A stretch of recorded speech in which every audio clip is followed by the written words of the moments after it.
महालक्ष्मी सिद्धपीठ मंदिर सैपुल येथे श्री दत्त स्वामी समर्थ मूर्ती प्रतिष्ठापनेच्या सोहळ्यानिमित्त ज्ञानमाऊली यांच्याकडून गुरुचरित्र ग्रंथाच्या गायन आधारे पारायण सप्ताह होणार आहे, अशी माहिती ज्ञानेश्वर माऊली यांनी पत्रकार परिषदेत दिली।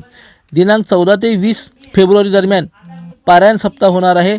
20 रोजी सकाळी 10 वाजल्यापासून वैदिक पद्धतीने विश्वकर्मा मंदिर निर्माण स्थापत्य शास्त्रानुसार दत्त स्वामी मूर्तीची प्रतिष्ठापना व इतर पूजाविधी होणार आहेत, अशी माहिती त्यांनी यावेळी दिली। मनी आवडी गायनाची प्रभूला करी सुस्वरे नित्य जो गायनाला तयाच्या त्वरे संकटाते निवारी तुम्हा वेळ दत्ता मला कोणतारी।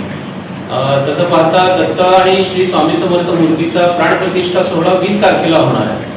तर त्यानिमित्त सर माझ्याकडे आले की 7 दिवस आपल्याला हरिहाट करायचं, सप्ताह करायचा आहे। एखाद्या मूर्तीची प्रतिष्ठापना करताना 7 दिवस त्याच्यामध्ये नामस्मरण, भजन, संकीर्तन, आरती असा सगळा हरिहाट झाला पाहिजे, असा शास्त्राचा नियम आहे। मग सर माझ्याकडे आल्यानंतर म्हटलं की हा तर दत्त महाराजांचा स्वामींचा कार्यक्रम आहे, त्याच्यामुळे आपण मग याच्यामध्ये आपण ते म्हणाले की गुरुचरित्र पारायण ठेवायचं का, पण आपलं जे वेगळेपण आहे ते गुरुचरित्र गायन आहे।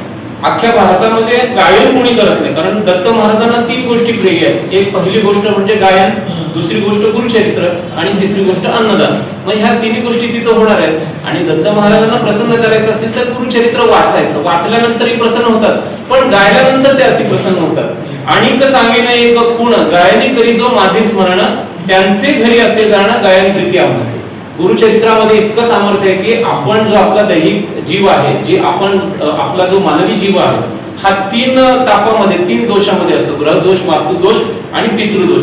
ह्या 3 दोषाचं निराकरण करण्याचं सामर्थ्य जर कशामध्ये असेल तर ते गुरुचरित्रामध्ये। आणि त्याच्यामुळे गेल्या 12 वर्षापासून आपण आर्थिक दृष्टिकोन न ठेवता एक सेवाभाव आणि प्रसार, लोकांना त्याचा फायदा मिळावा म्हणून आपण गुरुचरित्र गायनाचे सोहळे राबवतोय।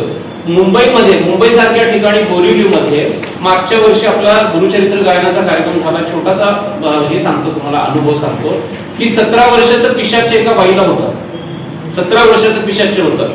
गुरुचरित्र गायनाच्या पहिल्या दिवशी ती बाई आली म्हणजे तिला घरात होती ती, तर ती म्हटली असं प्रॉब्लेम आहे, आम्ही खूप दवाखाने केले महाराज, काय करू दे।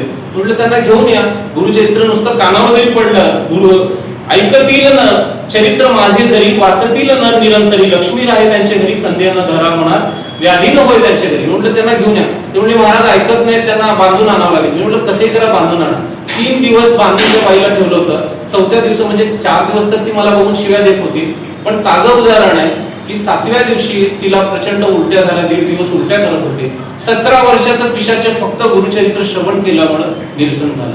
तर असे आमचे दरवर्षीचे खूप अनुभव आहेत। मग सर म्हणाले होते की माऊली पारायण करू, पारायणपेक्षा म्हटलं आपण गायन करू। मग आमचं गायनाचं बजेट वगैरे ते सगळं सागर संगीत साऊंड सिस्टीम असल्यामुळे ते का बसत नव्हतं, तरी पण आपण सेवाभावनेनं स्वीकारलं आणि ते करतोय। तर आपला तर त्याच्यामध्ये रोल असा आहे की आम्हाला ह्या पारायणासाठी 100 लोकांचं, 100 ते 150 लोकांचं आम्ही टार्गेट ठेवलंय। कारण ह्या गुरुचरित्राची स्पंदनं, ह्याचा आवाज जिथपर्यंत जाईल तिथपर्यंतची वास्तु दोष निरसन होतात, तिथपर्यंत ज्यांच्या कानावर जाईल त्या लोकांना संकटातून एक काहीतरी मार्ग मिळतो, ती स्पंदनं त्यांच्यापर्यंत पोहोचली की त्यांचंही कल्याण होतं। म्हणून आमची तळमळ काय आहे की 100-150 लोक पारायणाला कमीत कमी आली पाहिजेत। मग अचानकच आमचं परवा दिवशी ठरलं की आपल्याला जर माणसं जास्त पारायणाला जर जमवायचे असतील किंवा जास्त मोठ्या प्रमाणात करायचं असेल तर एकमेव आपल्याला पत्रकार बंधू हेच माध्यम आहे। आणि तुम्ही याच्यामध्ये जरा थोडंसं लक्ष दिलं तर तुमच्या माध्यमातून तुमच्या लेखणीच्या प्रभावाने जास्तीत जास्त साधक या पारायणासाठी जमतील। लोकदर्शन मराठी चॅनलला सबस्क्राईब करा, बेल बटनला क्लिक करा व लाईक करायला विसरू नका।